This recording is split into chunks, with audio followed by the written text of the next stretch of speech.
اگر اپنے نبی سے پیار نہ کریں تو کس سے پیار کریں؟ کون وفادار ہے؟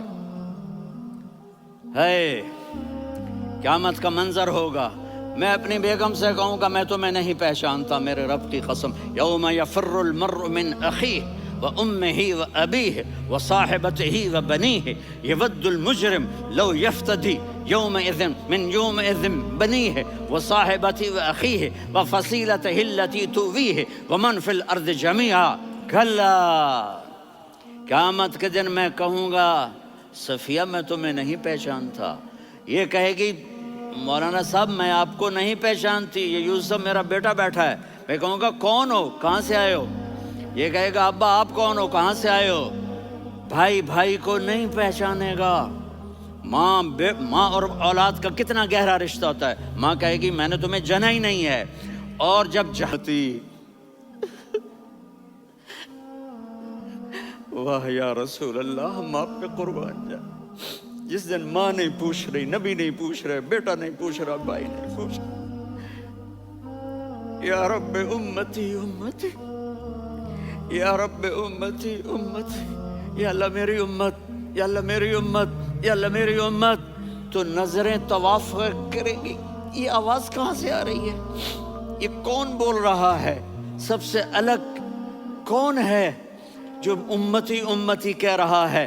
جب نظریں آواز کی طرف چلتے چلتے چلتے چلتے پہنچے، باپ کو دیکھا نہیں ہے، تو فرمایا کاش میری ماں زندہ ہوتی اور میں عشاء کی نماز کے لیے مصلی پہ کھڑے ہو کے الحمدللہ رب العالمین پڑھ رہا ہوتا، اور ادھر سے میری ماں مجھے بلاتی محمد، تو میں نماز توڑ کے کہتا جی اماں جان میں آ رہا ہوں، نماز پھر پڑھا دوں گا۔ اپنے والدین کی عزت کرو۔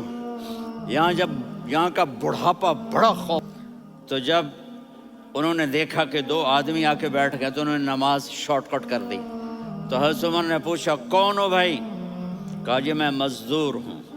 کہا تیرا نام کیا ہے؟ کہا جی اللہ کا بندہ۔ کہا رے بھائی تیری ماں نے تیرا نام کیا رکھا ہے؟ اس نے تو نہ حضرت عمر کو دیکھا تھا نہ علی کو۔ وہ کہنے لگا بھائی تم کون لوگ ہو میرا انٹرویو کرنے والے؟ یہ تو میں اپنی زبان میں کہہ رہا ہوں۔ تو حضرت علی بولے کہ بھائی یہ ہیں امیر المومنین عمر بن خطاب اور میں ہوں علی بن ابی طالب۔ تو وہ ایسے کانپنے لگے، میں معافی چاہتا ہوں، میں پہلی دفعہ آیا ہوں، میں نے آپ کو دیکھا نہیں۔ فرمائیے آپ، حضرت عمر نے کہا ہمیں ہمارے نبی نے فرمایا تھا اویس آئے تو دعا کروانی ہے۔ عمر اور علی جیسی ہستیوں کو دعا کے لیے کہا جا رہا ہے۔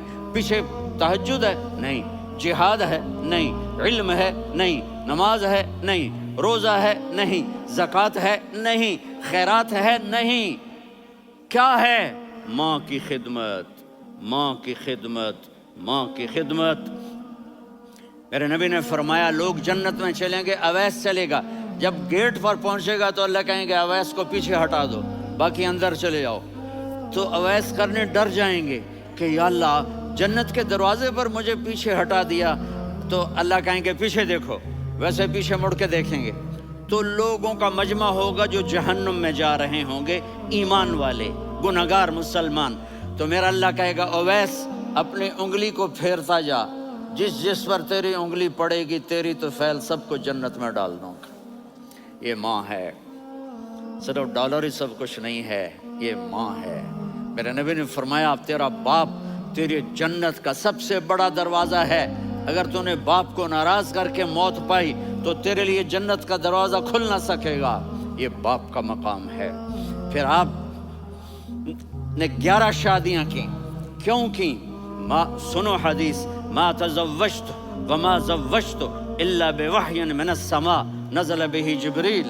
کہا میرے ساتھیوں سنو، اللہ کی قسم میں نے کوئی شادی اپنی مرضی سے نہیں کی، میرے اللہ نے فرمایا یہاں کرو، میں نے کی۔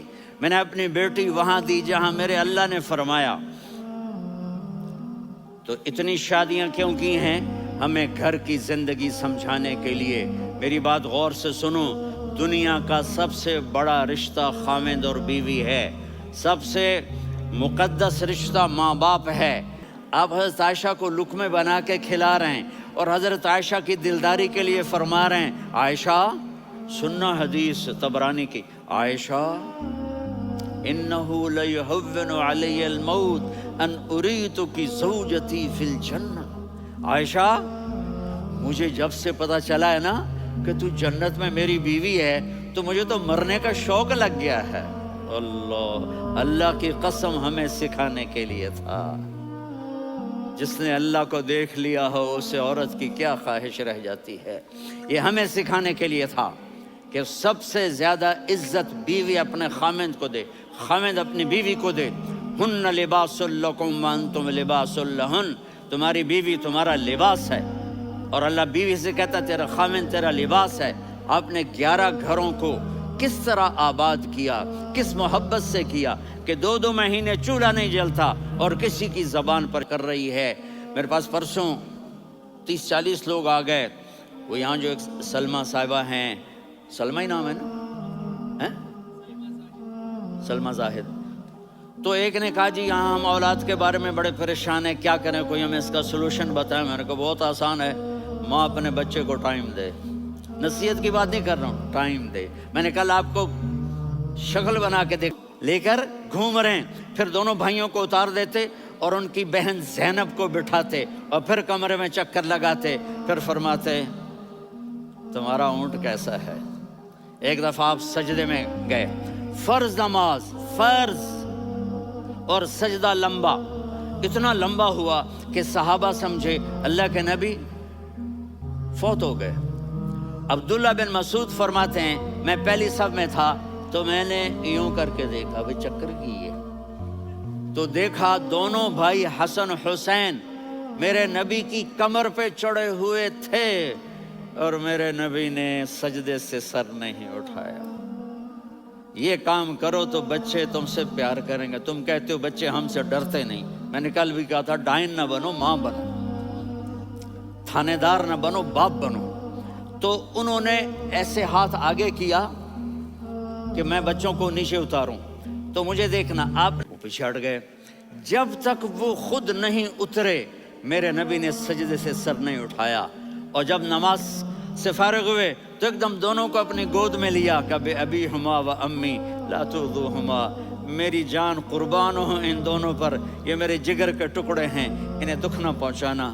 کیا آپ دیکھ رہے تھے ایک زہر میں تڑپ تڑپ کے مارا جائے گا اور ایک کا سر کاٹ کے نیزے پہ چڑھایا جائے گا. آپ کو اولاد کی محبت. نبی جس دن آپ جا رہے تھے پیر 12 ربیع الاول 11 ہجری 611 عیسوی 6 جون، آپ نے ساری بیویوں کو بلایا، اطمینان سے ملے، رخصت فرما دیا. پھر داماد علی کو بلایا، ان کا سر اپنی گود میں رکھے، ان کے کمر پہ ہاتھ پھیر نہ. فاطمہ کو بلایا، ان کے کان میں. اور نبی والے اخلاق سیکھو، آپ کے گھر آباد ہو جائیں گے. برداشت کرنا سیکھو، معاف کرنا سیکھو. اب آپ کینیڈین ہو یا جہاں سے بھی ہو، اس پاسپورٹ کی عزت کرو، یہاں کے قانون کا احترام کرو، یہاں وائلیشن نہ کرو، جھوٹ نہ بولو، کسی کو دھوکہ نہ دو. یہاں کی لڑکیوں سے اس لیے شادی نہ کرو کہ میرے پیپر بن جائیں، قیامت کے دن کالے منہ کے ساتھ اٹھائے جاؤ گے. اور جو حکومت تمہارے لیے قانون بناتی ہے اس کو فالو کرو. ٹیکس کی چوری مت کرو. یہ گورنمنٹ تم پر لگاتی ہے، ہماری حکومتیں تو لگاتی نہیں ہیں، لیکن یہ حکومت تو تم پہ لگاتی ہے. تو اللہ کے واسطے چور نہ بنو.